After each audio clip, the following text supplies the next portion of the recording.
Hare Krishna, today we are reading from Sri Vrajamandala Parikrama, Nandagaon. Other pastime places in Nandagaon. Fulvari Kund. This pond is situated near Mukta Kund in the middle of a dense grove of Kadamba trees. One day, Sri Radha and her Sakhis were picking flowers here when Krishna suddenly arrived and said, "Who are you? Every day you steal flowers from my garden." Hearing this, Srimati Radhika rebuked him.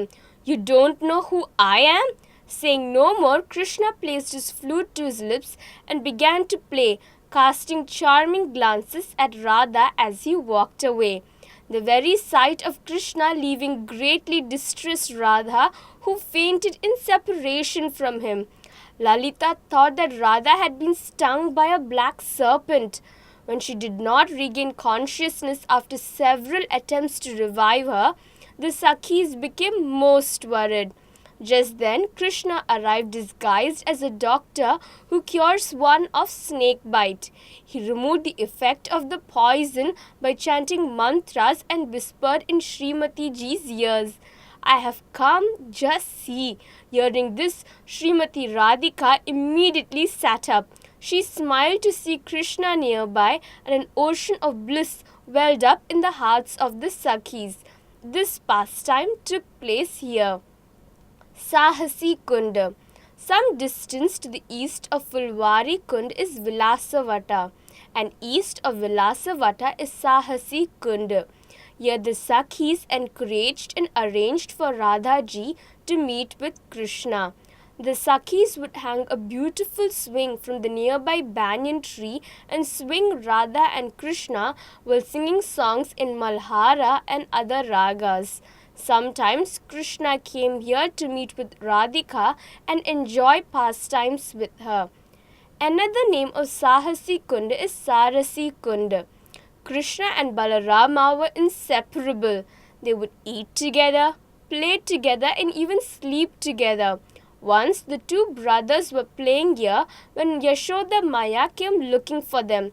She affectionately addressed them as a pair of swans or saras. Since then, this pond has been called Sarasi Kund. Near this pond are Shyama Pipari Kunda, Vata Kadamba, Kyari Vatakunda, and numerous other ponds. There used to be a grove, Kyari, of banyan trees here. Ter Kadamba. This place is situated exactly halfway between Nandagaon and Javata. Being a place of Radha and Krishna's Rasa Leela, a platform has been constructed here in memory of this pastime.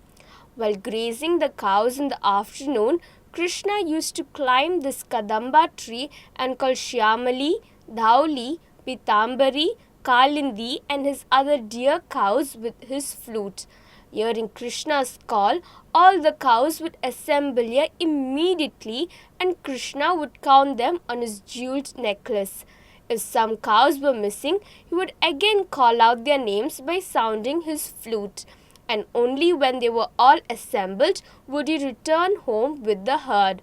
Sometimes in the gentle light of the full moon night, Krishna would climb this Kadamba tree and call the Sakhis by playing their names on the sweet notes of his flute. The gopis would forget their bodies, minds and worldly cares, arriving to meet Krishna in a spellbound condition. They would then perform rasa with Krishna, which is full of singing and dancing. Since Krishna climbed a Kadamba tree and with his call, Ter gathered the cows and gopis here, this place is known as Ter Kadamba. There used to be many Kadamba trees here, but they have all disappeared on account of stagnant rainwater. Great souls who perform bhajan here periodically plant Kadamba trees at this place. On the day of Gopashtami, the Vrajavasis bring small Vrajavasi boys dressed like Krishna and Balarama from Nandagaon to this place and stage a program of congregational singing called Samaja. They also worship the cows beautifully and feed them grass and jaggery. Sri Rupa Goswami's Bhajana Kuti. Adjacent to Ter Kadamba to the west is the Bhajana Kuti of Sri Rupa Goswami. He often performed bhajana here at this secluded place, remembering Krishna's sweet pastimes. He also composed many of his treasured books here. Whenever the sentiments of deep separation from Srimati Radhika, who is comprised of Mahabhava, manifested in his heart, verses of separation would emanate from his mouth. At that time, all the leaves of the Kadamba tree here would dry up in the fire of separation and fall to the ground.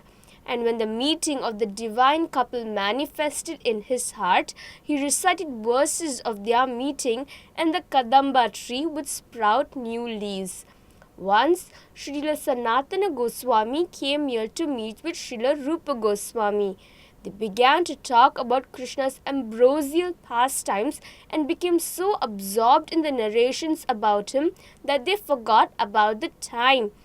In the afternoon, when their absorption abated somewhat, Sri Rupa Goswami thought, it is time to honor Prasada, but I have nothing to offer Sri Sanatana Goswami. This caused him some concern. Just then, a beautiful girl in ordinary dress came here and said to Rupa Goswami, Baba, my mother has sent rice, milk and sugar with me. Quickly make sweet rice and eat.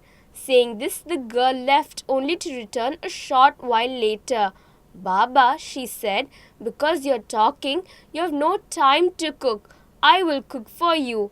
She collected some dry cow dung patties that were nearby and produced a fire simply by her breathing. In little time, she presented Srila Rupa Goswami with very sweet and fragrant sweet rice and said, Baba, offer this to Thakuraji and quickly take some yourself. I must go or else my mother will chastise me for being late. And the beautiful girl departed. Sri Rupa Goswami offered the sweet rice to Krishna and placed it before Sanatana Goswami. Upon eating the sweet rice, transcendental visions, sfurtis of Radha and Krishna manifested in the hearts of the two brothers. They began to lament, calling out, O Radha, O Radha. Sanatana Goswami said, I have never tasted such sweet rice. Rupa, did you desire something to eat? That Kishori was none other than Krishna's dearest Srimati Radhika. In the future, please do not trouble her like this. Sri Rupa Goswami began to lament, understanding his fault. When he took a little rest, Srimati Radhika appeared in his dream and pacified him with sweet words. Thank you. Hare Krishna.